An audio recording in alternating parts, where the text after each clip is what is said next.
안녕하세요. 한양대학교 자연어처리연구실 이채원입니다. 이번 주는 2024년 유립수에 공개된 벤치마크 스프레드시트 벤치에 대해서 소개를 드리도록 하겠습니다.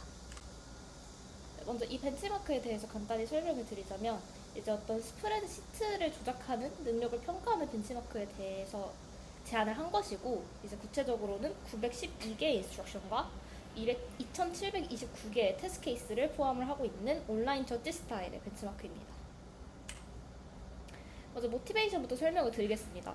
이제 스프레드 시트라는 것이 사람들에게 굉장히 많이 사용이 되고, 따라서 이런 것들을 다루는 에이전트도 많이 등장을 하지만 이제 이런 에이전트들의 능력을 평가할 수 있는 벤치마크들이 너무 부족하다라는 점에서 이제 저자들은 이런 벤치마크를 제안을 하게 되었고요. 이제 저자들은 현존하는 스프레드시트 벤치마크들이 이런 쿼리가 너무 간단하다던가 스프레드 시트가 너무 간단하다던가 아니면은 하나의 시트에 대해서만 이제 GT를 제시를 하고 있는데, 이런 것이 이제 어떤 false positive를 야기할 수 있다라는 점에 대해서 문제를 제기하고 있습니다.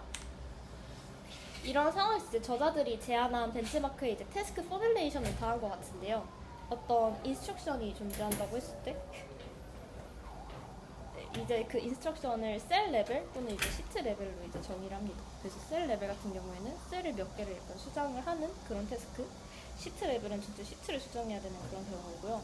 이 수정을 시트로 가할 스프레드 시트와 수정을 통해 얻어줘야 하는 약간 그라운드 트루스 스프레드 시트가 주어집니다. 그리고 이제 이런 벤치마크 컨스트럭션 과정은 이제 4가지의 단계를 걸쳐서 진행이 되었는데요.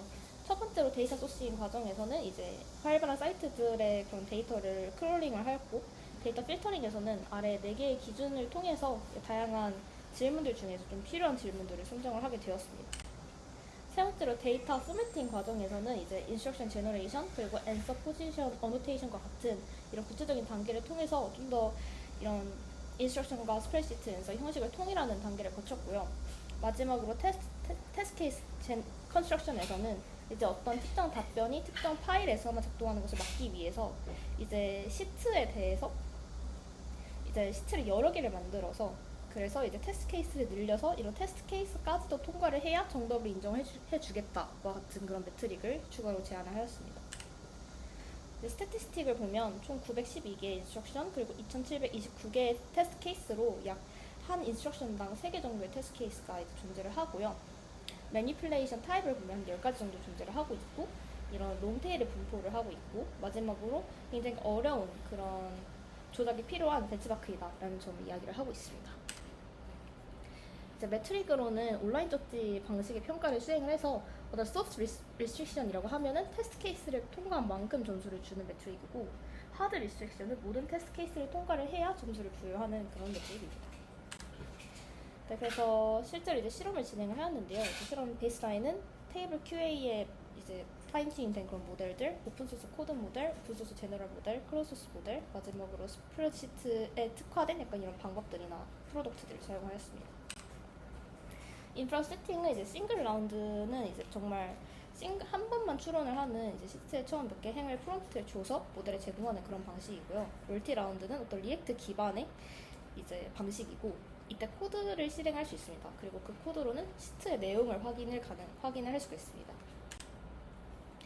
실제 이제 마지막으로 결과 설명하고 마무리하도록 하겠습니다.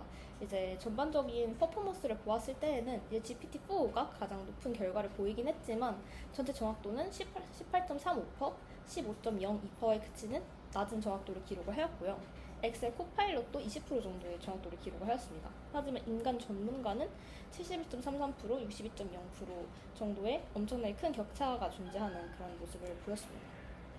모델 컴패리선 같은 경우에는 코드 특화 모델이 일반 언어 모델에 비해서 더 좋은 성능을 보였고요. 테이블 QA 모델들은 실제로는 성능을 거의 내지 못한다라는 것을 확인할 수가 있었습니다. 싱글 라운드와 멀티 라운드를 비교를 하였을 때는 대부분의 모델들은 이제 멀티 라운드에서 성능이 향상이 되는 모습을 보였습니다. GPT 3.5는 소프트 기준으로는 상승을 했지만 GPT-4는 이제 소폭 오히려 하락한 모습을 보여주었습니다. 네 번째로 로버스네스 같은 경우에는 하드 점수가 소프트보다 낮아서 이제 어떤 생성된 해결책이 원본 파일에 작동을 해도 데이터가 바뀌면 이제 과적화된 코드를 생성을 해서 실패하는 경우가 많다라는 것을 확인할 수가 있었고요. 다섯 번째로 이제 행이나 열이 많거나 좀 표가 포함되거나 비정형 표 구조를 가진 그런 굉장히 복잡한 문제에 대해서 성능이 감소하는 것을 확인할 수가 있었고, 어떤 입력행을 5개에서 10개로 늘려도 뚜렷한 성능 향상은 나타나지 않았습니다. 따라서 이제 결론적으로 저자들이 전달하고 싶은 점은 이제 이 당시에 LLM들은 실제 스프레드시트 조작 능력이 아직 제한적이었다라는 점에 대해서 이제 지적을 하는 그런 벤치마크였고요. 그래서 따라서 결과적으로 성능 향상을 위해서는 코드 생성 능력, 복잡한 표 구조 이해, 데이터 변화에 대한 일반화 능력이 중요하다라는 점에 대해서 이제 강조를 하면서 이제 벤치마크를 마치고 있습니다. 이상으로 이번 주 논문 공유 마치도록 하겠습니다. 감사합니다.